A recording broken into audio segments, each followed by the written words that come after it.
والصلاة والسلام على أفضل رسول الله وآله وصحبه الفائزين برضا الله أما بعد. رب بالمصطفى بلغ مقاصدنا واغفر لنا ما مضى يا واسع الكرم. الله سبحانه وتعالى പരിശുദ്ധ റമളാനിൽ ഈ പരിശുദ്ധമായ വെള്ളിയാഴ്ചയിൽ പരിശുദ്ധമായ പള്ളിയിൽ നമ്മളെ ഒരുമിപ്പിച്ചതുപോലെ സ്വർഗ്ഗത്തിലും അല്ലാഹു ഒരുമിപ്പിച്ച് അനുഗ്രഹിക്കുമാറാകട്ടെ. പരിശുദ്ധ റമളാൻ അതിന്റെ പകുതി കഴിഞ്ഞ് വളരെ വേഗത്തിൽ സഞ്ചരിച്ചു കൊണ്ടിരിക്കുകയാണ്. നമ്മളൊക്കെ ആദ്യത്തെ 10 റഹ്മത്തിന്റെ ദുആയും രണ്ടാമത്തെ 10 മഗ്ഫിറത്തിന്റെ ദുആയും മൂന്നാമത്തെ 10 നരകമോചനത്തിൽ വേണ്ടിയുള്ള ദുആയും നമ്മളൊക്കെ ചെയ്യുന്നവരാണ്. പക്ഷെ പല ആളുകളും വിചാരിച്ചു വെച്ചിരിക്കുന്നത് അല്ലാഹുമ്മ റഹ്മനി യാ അർഹമർ റഹീമീൻ എന്ന കാരുണ്യത്തിന് വേണ്ടിയുള്ള ദുആ അത് ആദ്യത്തെ 10 മാത്രം ചെയ്യേണ്ട ദുആയാണ് എന്ന് തെറ്റിദ്ധരിച്ചിട്ടുണ്ട്. അല്ലെങ്കിൽ അല്ലാഹുമ്മ ഗ്ഫിർ ലി ദുനൂബി യാ റബ്ബൽ ആലമീൻ എന്ന ദുആ അത് ആദ്യത്തെ 10 മാത്രമാണെന്ന് തെറ്റിദ്ധരിച്ചവരുണ്ട്. അല്ലെങ്കിൽ അല്ലാഹുമ്മ അഅ്തിഖ്നി മിനൻ നാർ വഅദ്ഖിൽ ജന്ന എന്ന് പറയുന്ന ദുആ അവസാനത്തെ 10 മാത്രമാണെന്ന് തെറ്റിദ്ധരിച്ചവരുണ്ട്. യഥാർത്ഥത്തിൽ എപ്പോഴും റമളാൻ തുടങ്ങിയത് അവസാനം വരെ അല്ലെങ്കിൽ ജീവിതം മുഴുവനും ചെയ്യേണ്ട ദുആക്കളാണ്. ഈ ദുആക്കളെല്ലാം എന്നോട് കരുണ ചെയ്യണേ എന്ന് പറയേണ്ടത്, എന്നോട് എനിക്ക് പുറത്തു തരണേ എന്ന് പറയേണ്ടത് ബഹുമാനപ്പെട്ട റസൂലുള്ളാഹി സ്വല്ലല്ലാഹു അലൈഹി വസല്ലം തങ്ങളുടെ അവ്വലുഹു റഹ്മ വ വസതുഹു മഗ്ഫിറ വ ആഖിറുഹു ഇത്ഖു മിനൻ നാർ എന്ന ഹദീസിന്റെ അടിസ്ഥാനത്തിലാണ് നമ്മൾ ആദ്യത്തെ 10, രണ്ടാമത്തെ 10, മൂന്നാമത്തെ 10 എന്ന നിലയിൽ അത് വേർതിരിക്കുന്നത്. യഥാർത്ഥത്തിൽ ആ ഹദീസിന്റെ ഒരുപാട് വിശദീകരണങ്ങളിൽ ഒരൊറ്റ വിശദീകരണം മാത്രമാണത്. അതുകൊണ്ട് തന്നെ അതങ്ങനെ ചെയ്താൽ കുഴപ്പമില്ല. അത് മാത്രവുമല്ല, നമസ്കാര ശേഷമുള്ള ഒരു ദിക്റായിട്ട് എവിടെയും പറയുന്നുമില്ല. അതും നമ്മൾ മനസ്സിലാക്കണം. എപ്പോഴും ചെല്ലേണ്ട ഒരു ദിക്ർ നമസ്കാര ശേഷമെങ്കിലും ചെല്ലിപ്പിക്കുന്നു എന്നുള്ളതേ ഉള്ളൂ. അപ്പൊ ഇത് എപ്പോഴും നമ്മളിങ്ങനെ ആവർത്തിച്ച് ചെയ്തുകൊണ്ടേയിരിക്കും.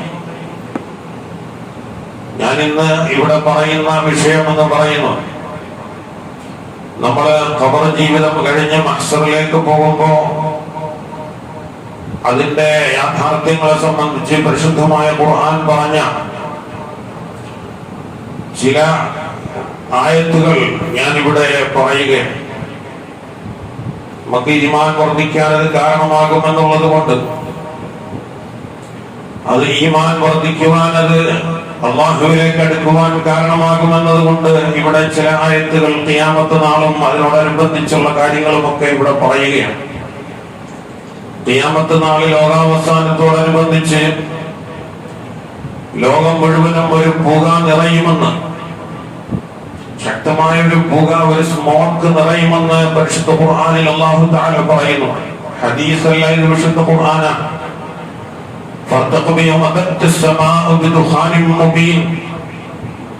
നിങ്ങൾ ഒരു ദിവസത്തെ പ്രതീക്ഷിച്ചു കൊള്ളുക.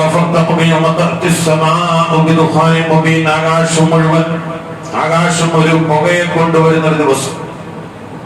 എന്നിട്ട് ആകാശത്ത് നിൽക്കുന്ന പുകയല്ല, പുക ഈ ലോകം മുഴുവനും മുച്ചൂടം മൂടുന്ന നിലയിൽ, ജനങ്ങളെ മുഴുവനും പൊതിയുന്ന നിലയിൽ ജനങ്ങൾ വിളിച്ചു പറയും, ഇത് ഭയങ്കരമായ ശിക്ഷയാണല്ലോ പടച്ചവനെ എന്ന്. അവസാനം അവർ എല്ലാവരും വിളിച്ചു പറയും, എന്ന് അവസാനം വിളിച്ചു പറയുമെന്ന് പരിശുദ്ധ ഖുർആൻ.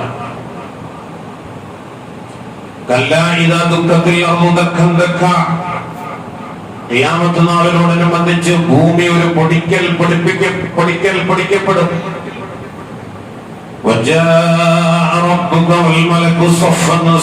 ചില ആയത്തുകൾ ഇങ്ങനെ ഖിയാമത്ത് നാളുമായി ബന്ധപ്പെട്ട ആയത്തുകൾ ഒന്ന് ഓതിപ്പോവുകയാണ്.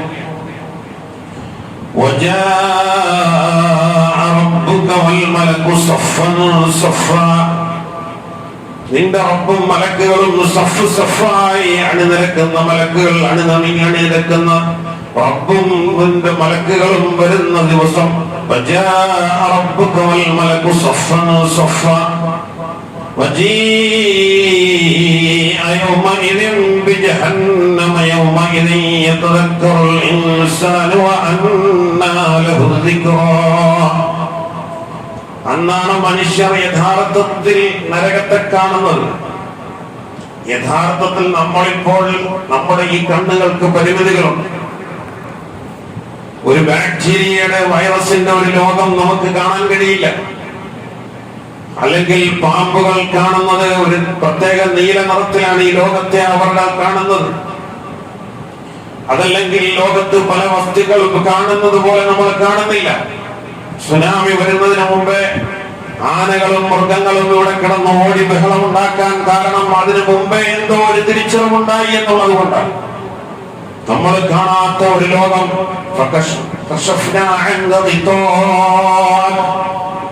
നമ്മുടെ മൂടിയെ മാറ്റും.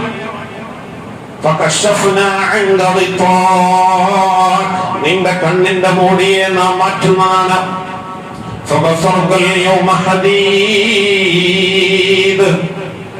നിന്റെ കാഴ്ച ആ ദിവസം അതിമൂർച്ചയേറിയതാകുമെന്ന് പരിശുദ്ധ ഖുർആൻ. ഏതായാലും ആ ദിവസത്തെ കുറിച്ച് ജഹന്നമിനെ കൊണ്ടുവരപ്പെടുകയാണ്. وجيء يومئذ بجهنم يومئذ يتذكر الإنسان. അന്നാണ് മനുഷ്യന് ബോധമുണ്ടാകുന്നത്.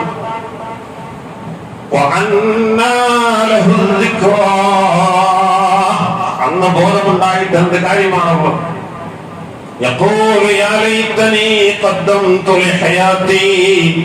അവൻ വിളിച്ചു പറയും, എന്നെ ഒന്നുകൂടി ജീവിതത്തിലേക്ക് കൊണ്ടുപോയിരുന്നെങ്കിൽ ഞാൻ എല്ലാ നന്മകളും ചെയ്തു കൊള്ളാം, ഞാൻ എല്ലാ നന്മകളും ഇവിടെ ലോകത്ത് ചെയ്തു കൊള്ളാം.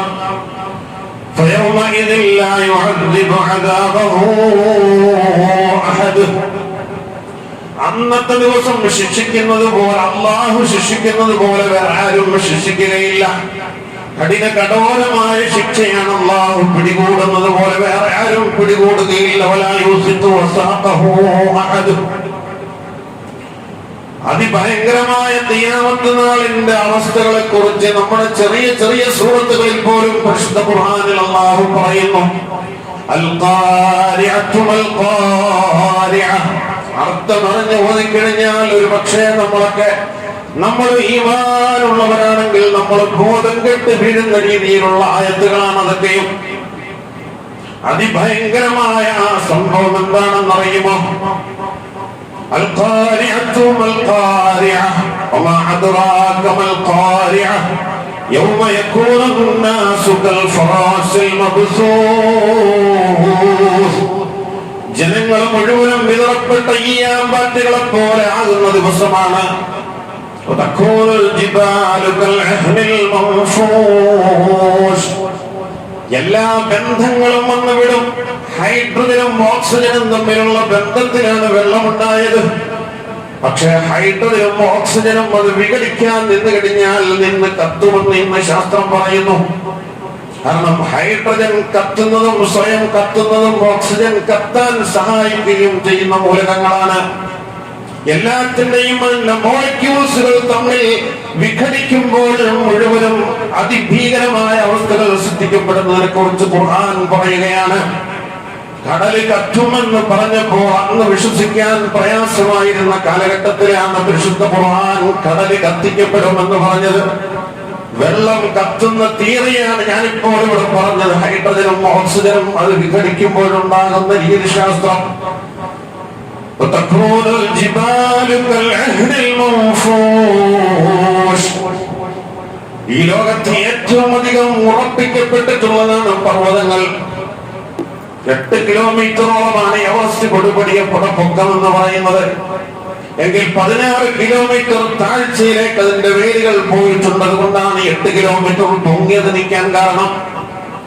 അതിഭയങ്കരമായ ബന്ധങ്ങളുള്ള പർവ്വതങ്ങൾ പോലും കടയപ്പെട്ട പഞ്ഞികൾ പോലെ പറന്നു നടക്കുന്ന ദിവസമാണ് ആ ദിവസം.